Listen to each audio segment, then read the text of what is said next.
सो hi guys, स्वागत है आपका एक बार फिर से हमारे चैनल में। तो दोस्तों, महाराष्ट्र MCA CET 2025 का जो है एग्ज़ाम के लिए हम लोग प्रिपेयर कर रहे हैं। कब है हमारा एग्ज़ाम जो है हमारा, एक सेकेंड, एग्ज़ाम जो है हमारा 23 मार्च को है। ठीक है, 23 मार्च को है 2025 में। तो हम लोगों ने एक सीरीज स्टार्ट किया था नंबर एनालॉजी, ये एनालॉजी का रीजनिंग में। तो उसमें 3 टाइप के आते हैं। हमने नंबर एनालॉजी कंप्लीट करवा दिया और एक अल्फ़ाबेट एनालॉजी भी कंप्लीट करवा दिया। ठीक है, तो वो वीडियो अगर आप लोग नहीं देखे हो तो आई बटन पे मिल रहा होगा, जा करके एक बार ज़रूर चेकआउट करना, क्योंकि बहुत उसमें से मोस्ट इंपॉर्टेंट क्वेश्चंस भी है। ठीक है, और कॉन्सेप्ट भी है उसमें। क्योंकि ये देखो, क्वेश्चंस आएंगे आएंगे, पक्का आएंगे इनसे। वी आई है। जो रीजनिंग में इंपॉर्टेंट क्वेश्चंस आने की संभावना है, जो इंपॉर्टेंट चैप्टर से क्वेश्चंस आने की संभावना है, वो हम लोग करवाने की पूरी कोशिश करेंगे यूट्यूब पे। तो जा करके वो दोनों वीडियो ज़रूर देखना। और नीचे डिस्क्रिप्शन में एक व्हाट्सअप ग्रुप का लिंक मिल रहा होगा, उसे भी जा करके आप लोग मस्ट है कि ज्वाइन करना ही करना। ये क्या है, ये फ्री का व्हाट्सअप ग्रुप है। ठीक है, व्हाट्सअप ग्रुप है फ्री वाला, तो जाना। और नीचे हमारे टेलीग्राम ग्रुप का भी लिंक है, तो आप जा करके दोनों ज्वाइन कर सकते हो। ठीक है, तो चलिए हम लोग आगे बढ़ते हैं। वर्ड एनालॉजी, देखो ये वर्ड एनालॉजी है जो इसमें 3 टाइप का, जैसा कि मैंने बताया था, नंबर एनालॉजी, अल्फ़ाबेट एनालॉजी, और आज हम लोग जो पढ़ने वाले हैं वो पढ़ने वाले हैं वर्ड एनालॉजी। तो इसमें वर्ड एनालॉजी में क्या होता है, कोई कॉन्सेप्ट नहीं है यहाँ पे, कोई कॉन्सेप्ट नहीं है। ये मोस्टली क्या होता है, जी के मतलब जनरल नॉलेज के बेसिस पे कुछ कुछ आ जाता है। जैसे रिवर का दिया हुआ रहता है, या फिर आपका सिटी का दिया हुआ रहता है, या फिर किसी से किसी वर्ड से रिलेटेड वाला वर्ड, उस टाइप के वर्ड्स जो है वो दिया हुआ रहते हैं। तो ये सब चीज़ें वर्ड से वर्ड रिलेटेड है। तो उसमें मान लो कि A is related to B है। ठीक है, तो अब बताओ सी किससे रिलेटेड होगा। तो इस टाइप से क्वेश्चंस आते हैं। इस टाइप से तो सभी में आ रहे हैं, अल्फ़ाबेट एनालॉजी में भी, नंबर एनालॉजी में भी। लेकिन उसमें क्या होता था, एक पैटर्न होता था। जैसे अल्फ़ाबेट में मैंने बताया कि आप अल्फ़ाबेट का नंबर याद कर लो, ए का कितने नंबर का है, पोजीशन याद कर लो, ए कितने नंबर पे आता है, बी कितने नंबर का है, उसके अपोजिट देख लो। तो ये सब चीज़ें जो हम लोग लॉजिक लगा सकते थे, तो उससे क्वेश्चंस बन जाते थे।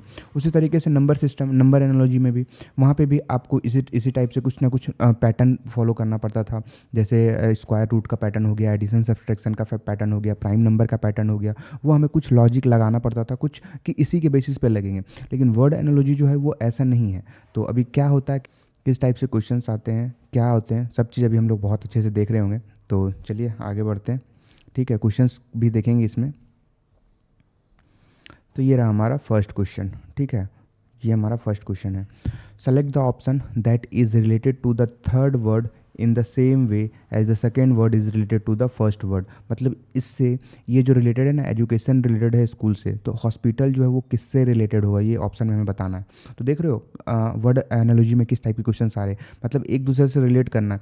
इसमें कोई पैटर्न फॉलो नहीं हो रहा है, कुछ भी आप लॉजिक कुछ नहीं लगा सकते हो। बस ये क्या हो रहा है, स्कूल में क्या होता है, एजुकेशन मिलती है। ठीक है, बच्चे पढ़ते हैं जा करके स्कूल कॉलेजेस में, तो ये स्कूल जो है एजुकेशन मिलता है। स्कूल में हमें क्या मिलता है, शिक्षा मिलती है। उसी तरीके से हॉस्पिटल में क्या मिलता है, हॉस्पिटल में क्या होता है, हॉस्पिटल में तो आपको डॉक्टर्स भी मिलते हैं। ठीक है, ट्रीटमेंट भी होती है, डिजीज़ भी रहते हैं। उसी तरीके से स्कूल में बुक्स भी रहता था ना बुक्स। तो हमें करेक्ट बताना है। जैसे स्कूल में हमें एजुकेशन मिलता है, एजुकेशन मतलब नॉलेज। ठीक है, नॉलेज कोई एक फिजिकल एंटिटी नहीं है वहाँ पे। उसी तरीके से यहाँ पे एजुकेशन कोई फिजिकल एंटिटी नहीं है। तो यहाँ पे हॉस्पिटल में क्या हो जाएगा, हॉस्पिटल में जो हो जाएगा वो ट्रीटमेंट होता है, सही किया जाता है। तो हमारा जो करेक्ट आंसर हो जाएगा वो ये ट्रीटमेंट हो जाएगा। ठीक है, डॉक्टर्स भी हमारा नहीं होगा, क्योंकि उसके अंदर में रहते हैं। यहाँ पे स्कूल में टीचर्स भी रहते हैं, लेकिन यहाँ पे जो रिलेटेड दिया गया है वो एजुकेशन दिया गया है। तो उसी तरीके से आप लोग कंफ्यूज मत होना। ठीक है, हॉस्पिटल में क्या होता है, ट्रीटमेंट होता है, हमारा इलाज होता है। ठीक है, तो आई होप आपको ये समझ में आ रहा होगा। अगर समझ में आ रहा होगा तो लाइक कर देना, और यार कमेंट जरूर करो। कमेंट करते हो तो हमें मोटिवेशन मिलती है। और वीडियो अगर आपको चाहिए तो पक्का ज़रूर कमेंट करो किस चीज़ पे चाहिए। और आपको कुछ भी एडवाइजेस भी देनी है तो भी आप कमेंट किया करो। कमेंट करते हो ना तो बहुत दिल खुश होता है, हमें पता चलता है कि हमारी मेहनत जो है वो जाए नहीं जा रही है। देख रहे हैं, बच्चे देख रहे हैं। लाइक और कमेंट तो करना ही करना, सब्सक्राइब मत करो बट कमेंट ज़रूर करो। क्या करो यार, अच्छी बुरी जो भी कमेंट करना है करो। ठीक है, तो चलिए अब नेक्स्ट क्वेश्चन देखते हैं हम लोग। ये देखो, अब ये किससे रिलेटेड आ गया, ये आ गया हमारी बीमारी से रिलेटेड। जैसे मायोपिया इज़ रिलेटेड टू आई। आई का जो आई साइड प्रॉब्लम आती है बहुत सारे रीजंस के कारण, तो मायोपिया, हाइपर मायोपिया, दूरदृष्टि, नज़दीक दृष्टि, ये सब चीज़ें बीमारी होती है। तो मायोपिया जो है वो आँख में आती है। ठीक है, तो ये पायरिया है। पायरिया क्या है, पायरिया किस में आती है, तिथ में आती है हमारी। टीथ में क्या होती है, एक जर्म्स होती है, ठीक है, जर्म्स। तो जर्म्स में कीटाणु, तो हमारा ये जो करेक्ट आंसर हो जाएगा वो हो जाएगा जर्म्स, ठीक है। ये पायरिया है, पायरिया जो टीथ में वो आ जाता है ना, ब्लैक ब्लैक टाइप का हो जाएगा ऊपर में आप देखोगे तो ये हमारा ये हो जाएगा, क्या हो जाएगा हमारा, जर्म्स, ठीक है। तो myopia is related to eye और pyorrhea is related to germs, ठीक है। तो ये आ गया, ठीक है। अब आगे चलते हैं। तो ये हमारा नेक्स्ट क्वेश्चन है, select the letter cluster that can replace the question mark in the following series. Strain, train, stable. देखो इसमें देखो थोड़ा सा, ठीक है, इसका कोई मीनिंग भी नहीं नज़र आ रहा है, मतलब इसका क्या हो सकता है। स्ट्रेन, स्ट्रेन है हमारा STRAIN, स्ट्रेन, ठीक है, स्ट्रेन। तो स्ट्रेन का क्या होता है, स्ट्रेन ऐसा तो कुछ आप लोगों ने अभी तक शायद ही सुना होगा, नहीं सुना है ना स्ट्रेन। तो इसमें से देखो एस हटा दो, एस हटा दो, एस रिमूव कर दो, तो क्या बनता है हमारा ट्रेन, ट्रेन यहाँ पे दिया गया, ठीक है। उसी तरीके से हमारा है स्टेबल, STABLE, स्टेबल हटा दो, यहाँ से भी एस हटा दो, क्या बन गया हमारा टेबल। तो इसका जो रिलेटेड वर्ड हो जाएगा वो हो जाएगा टेबल। देख रहे हो, सिंपल सा है, बट इससे भी क्वेश्चंस आपको देखने को मिलते हैं और पक्का आएगा ही आएगा, ऐसा नहीं है कि नहीं आएगा, पक्का क्वेश्चन आएगा। तो इसलिए हम लोगों ने बस किस टाइप के क्वेश्चंस आते हैं वो आप लोग देखो। इस टाइप के क्वेश्चंस आपको ऐसा है नहीं कि आपको 100-150 क्वेश्चंस करनी है, ऐसा बिल्कुल भी नहीं है। आप लोग बस इतना क्वेश्चन देख लेना। इसको देखने के बाद जब आप मॉक टेस्ट देते हो या फिर टेस्ट सीरीज़ देते हो ना, किसी का भी टेस्ट सीरीज़ देते हो, तो वहाँ पे इस टाइप के क्वेश्चंस है कि नहीं वहाँ पे देखा करो। आप लोग ज़्यादातर रीजनिंग के जो कॉन्सेप्ट है, रीजनिंग के जो सब्जेक्ट, रीजनिंग सब्जेक्ट को कैसे कवर करते हैं, बच्चे हमसे पूछते हैं कि रीजनिंग में क्या करना है, कैसे क्या करना है, तो उसमें बहुत पढ़ने की ज़रूरत नहीं है। बस आप कॉन्सेप्ट देखो और जो मॉक टेस्ट है ना, मॉक टेस्ट से क्वेश्चंस लगाओ, क्योंकि 30 मॉक टेस्ट होते हैं एवरी, मतलब जितने भी आप किसी का भी लो, तो देखो वहाँ पे कि 30 मॉक टेस्ट कोई दे रहा है, तो कोचिंग वाले वो देखो, क्योंकि अभी हमारे पास टाइम है, कम से कम 30 मॉक टेस्ट तो देना ही चाहिए इंसान को। 30 मॉक टेस्ट दोगे तो उसमें से आपके 30 क्वेश्चन आते हैं रीजनिंग के, ठीक है। तो 30 × 30 कर लो, उतने क्वेश्चन आप लोग जो है रीजनिंग में कवर कर लोगे सिर्फ मॉक टेस्ट के थ्रू। तो आपका क्या होगा, मॉक टेस्ट भी कंप्लीट होगा और प्लस आपके क्वेश्चंस भी कंप्लीट हो जाएंगे, क्वेश्चंस भी इनफ क्वेश्चंस कंप्लीट हो जाएंगे, क्योंकि ऐसा तो है नहीं कि रिपीट मॉक टेस्ट में रिपीट क्वेश्चंस आता है, अलग अलग क्वेश्चंस आते हैं। तो 30 क्वेश्चंस मैथ के और 30 क्वेश्चंस रीजनिंग के, मतलब ये सब चीज़ें मॉक टेस्ट जब देते हो, तो इसीलिए मैं बोलता हूँ मॉक टेस्ट बहुत इंपॉर्टेंट है, बहुत ही ज़्यादा मॉक टेस्ट इंपॉर्टेंट है, टेस्ट सीरीज इंपॉर्टेंट है। क्यों, क्योंकि जब आप देते हो तो एक क्वेश्चंस की प्रैक्टिस होती है, फिर उसका जब एनालिसिस करते हो तो वो सब क्वेश्चंस क्या होता है, हमें याद रहते हैं, ठीक है, हमें अलग से पढ़ने की ज़रूरत नहीं है। तो एनालिसिस में भी काम होता है और हमारा टाइम भी बचता है, इसलिए मॉक टेस्ट ज़रूर दो। तो हमारा अगर मॉक टेस्ट लेना चाहते हो तो नीचे डिस्क्रिप्शन में लिंक मिल रहा होगा टेस्ट सीरीज का, तो वहाँ से भी ले सकते हो, या फिर आप हमारे फाउंडेशन बैच को भी ज्वाइन कर सकते हो, क्रैश कोर्स को भी ज्वाइन कर सकते हो। 3 ऑप्शन आपके पास अवेलेबल है, आप किसी एक को जा करके ज़रूर से ज़रूर ज्वाइन करो। कहाँ जाना है, MCAGyan.in पे जाना है और फिर वहाँ पे आपको यहाँ पे ये सब चीज़ें मिल रही होगी, ठीक है।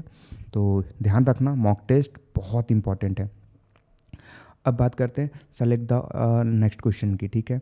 तो select the option that is related to the third word in the same way as the second word is related to the first way. आप लोग एक पॉज करो वीडियो को और थोड़ा सा देखो, एक्सरसाइज क्या है, जिम्नाशियम है, तो बॉक्सिंग क्या होगा, ये तो पक्का आप लोग बता ही दोगे। एक्सरसाइज कहाँ होता है, जैसे जिम में जाकर के हम क्या करते हैं, एक्सरसाइज करते हैं। तो बॉक्सिंग कहाँ पे जाके करते हैं, जिम हम लोग जाते हैं। एक्सरसाइज कहाँ पे करते हैं, जिम में करते हैं, पार्क में करते हैं। लेकिन यहाँ पे क्या दिया हुआ, रिलेटेड है हमारा जिम्नाशियम, मतलब जिम में हम क्या करते हैं, एक्सरसाइज करते हैं। तो हम बॉक्सिंग कहाँ पे करते हैं जाके, जो हम बॉक्सिंग करते हैं ना, ये वो कहाँ करते हैं, वो अलग चीज़ें घर में भी करते हैं किसी के साथ, हमारे पापा हम हमारे साथ करते हैं बॉक्सिंग। जब कुछ भी आप गलती करते हो तो घूसा आता है ना इधर से भूम, उसी तरीके से बॉक्सिंग कहाँ पे करते हैं, घर पे नहीं करते हैं, करते हैं हम जा कर के रिंग में करते हैं, ठीक है। रिंग होता है ना, बॉक्सिंग अभी चल रहा है ना, बॉक्सिंग टूर्नामेंट, तो ये रहा हमारा रिंग, ठीक है।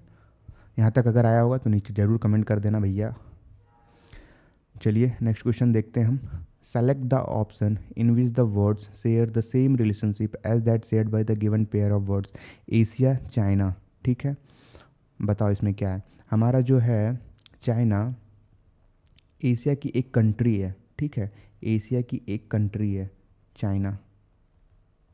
जैसे इंडिया हो गया, पाकिस्तान हो गया, श्रीलंका हो गया, बांग्लादेश हो गया, ये सब चीज़ जो है एशिया में आती है, कंट्री है सबकी अलग अलग, एक एशिया में आ गई हमारे, ठीक है। कंट्री है जैसे इंडिया कंट्री हो गई, तो एशिया में हमारा आ गया ये। तो अब बताओ इसमें से बताओ फिर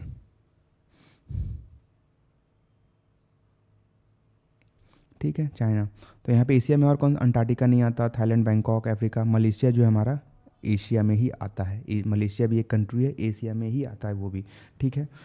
मलेशिया जो हमारी एक कंट्री है वो भी क्या आती है, वो भी एशिया में ही आती है, ठीक है। तो ये देखना ध्यान से। अब आगे बढ़ते हैं।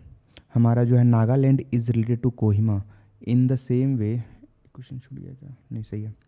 Nagaland is related to Kohima in the same way Assam is related to, ये देखो नागालैंड क्या है, नागालैंड, ये तो बहुत सिंपल है, ये तो आपको आता होगा, अगर आ रहा होगा तो ज़रूर कमेंट करना। क्वेश्चंस को कमेंट कर दिया करो तो हमें पता चलता है कि हाँ क्वेश्चंस आते हैं बच्चों को, और हमें और टफ टफ क्वेश्चंस और धीरे धीरे अपने लेवल को जो है वो बढ़ाएंगे नेक्स्ट चैप्टर में। तो कोशिश करो अगर ये आ रहा है नागालैंड क्या है, और ये भी बता दो कि क्या है। अब मैं तो बताऊँगा, ये पहले बता दो। तो नागालैंड क्या है, नागालैंड जो है वो कैपिटल है, ठीक है, क्या है, नागालैंड का जो कैपिटल है वो है कोहिमा। तो आसाम का कैपिटल क्या होगा, दिसपुर, ठीक है। नागालैंड का क्या है, क्या है, नागालैंड का कैपिटल क्या है, कोहिमा। तो असम का कैपिटल क्या होगा, दिसपुर। तो दिसपुर हमारा चाय का बागान, आसाम। आसाम से कोई होगा तो भी कमेंट करना। Select the option that is related to the third word in the same way is the second word is related to the first word. तो एनर्जी, जूल, पावर क्या होता है ये बताओ। ये तो बहुत बहुत सीधा है, बहुत ईजी है। एसआई यूनिट क्या होता है, जूल की, ठीक है। SI unit of energy, energy का एसआई यूनिट क्या होता है, जूल होता है। तो पावर का एसआई यूनिट क्या होगा, पावर का हमारा एसआई यूनिट हो जाएगा वॉट। वॉट नहीं, ये वाला वॉट नहीं, वॉट, ये वाला वॉट। ये क्वेश्चन बहुत इंपॉर्टेंट है, ये सब, ये वाला जो है ना एनर्जी जूल वाला, ये हमेशा आ भी जाता है कभी कभी, तो ये हमेशा याद रखना। एसआई यूनिट एनर्जी का जूल है तो पावर का एसआई यूनिट वॉट होगा। ये एग्जाम में भी आते हैं, तो ये मोस्ट इंपॉर्टेंट क्वेश्चन है, ठीक है। ये वाला एक नागालैंड वाला, ये दोनों क्वेश्चंस मतलब बहुत सारे एग्जाम में एमसीए के एंट्रेंस में आ जाते हैं। ये सब क्वेश्चंस करने लायक है, ये सब आ ही जाते हैं, तो ध्यान देना ये इन सब क्वेश्चन में। चलो ये देखो,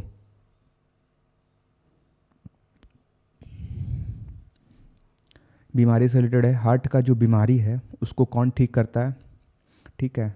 दिल का जो बीमारी होती है दिल की, वो 24-25 साल 18 साल वाली दिल की बीमारी नहीं, वो जो जेन्युइन दिल की बीमारी होती है। हार्ट ब्रेक वो वाली बीमारी की बात मैं यहाँ पे नहीं कर रहा हूँ, जो सच में प्रॉब्लम होती है हार्ट की, एक वो बीमारी की मैं बात कर रहा हूँ।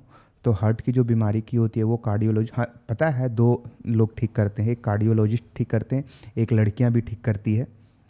तो मैं उसकी बात नहीं कर रहा हूँ। हार्ट ब्रोकन होता है तो वो लड़कियां ठीक करती है, हार्ट ख़राब होता है तो वो कार्डियोलॉजिस्ट ठीक करती है, ठीक है। तो ये ध्यान में रखना, हार्ट जो ख़राब होती है तो कार्डियोलॉजिस्ट ठीक करती है। किडनी ख़राब होती है तो किडनी के लिए कौन आते हैं हमारे पास देख रेख करने के लिए, नेफ्रोलॉजिस्ट आते हैं हमारे पास, ठीक है, नेफ्रोलॉजिस्ट। न्यूरोलॉजिस्ट तो आपके नस की हो गई, न्यूरॉन्स की हो गई।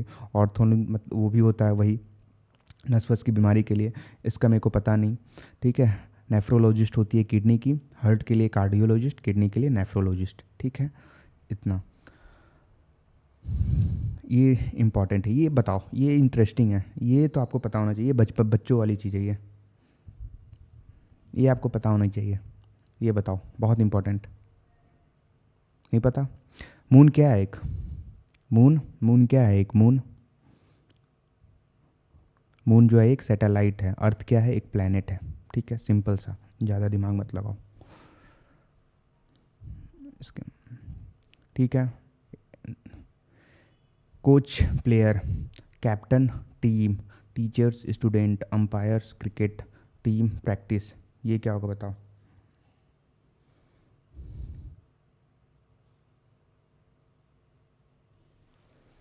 कोच जो है प्लेयर को ट्रेन करते हैं, ठीक है। कोच जो है हमारे प्लेयर को ट्रेन करते हैं, ट्रेंड करते हैं, सिखाते हैं, पढ़ाते हैं, जो भी करते हैं। उसी तरीके से टीचर जो है ट्रेंड करते हैं किसको, स्टूडेंट को। तो this is the correct answer, 2 हमारा करेक्ट आंसर होगा, ठीक है। ये है, select the option that is related to the third word is the same. Car जो है गैराज में खड़ा होता है, एरोप्लेन कहाँ पे खड़ा होता है, रनवे पे। बहुत बहुत लोगों का आंसर आएगा रनवे पे। रनवे पे एरोप्लेन खड़ा होता है कि स्काई में खड़ा होता है, स्काई में तो होगा ही नहीं। तो स्काई में तो ऐसे भी नहीं होता है, पायलट खड़ा करता है, कहाँ होता है वो नहीं होता। तो इन दोनों में से 50-50 है, बताओ कौन सा आंसर होगा।